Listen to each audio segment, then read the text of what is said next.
আজকাল দেখা যায় যে অনেক বাসা বাড়িতে মানে শ্বশুর শাশুড়িদের ছেলের বউরা দেখতে পারে না। আবার দেখা যায় অন্যদিকে যে ছেলের বউকেও শাশুড়িরা দেখতে পারে না। কেন ভাই? এটা কেন হয় জানি না। আল্লাহ যেন এসব সব কিছু থেকে আমাকেও দূরে রাখে। আলহামদুলিল্লাহ আমার জীবনেও অনেক কষ্ট ছিল, বাট এখন আস্তে আস্তে সব শেষ হয়ে গেছে।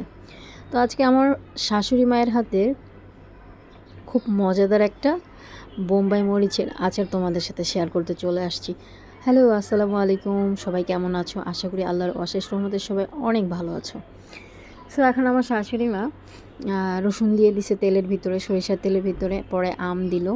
তো আমি এই বোম্বাই মরিচের আচারটা কখনো খাই নাই, যদিও আমি এত বড় হয়েছি, মায়ের হাতের এসব আচার কখনো আমি খাইনি।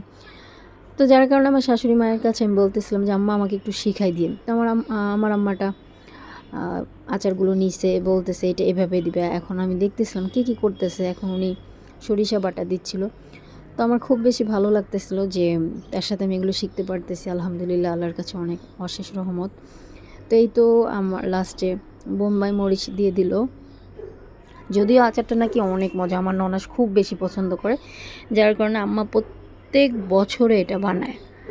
আর একবার না, 2-3 বার বানায় দেয় আমার ননাসকে। সো আমার ননাস অনেক বেশি পছন্দ করে, তাই আমার শাশুড়ি মা প্রত্যেক বছরে 2বার করে বানায়।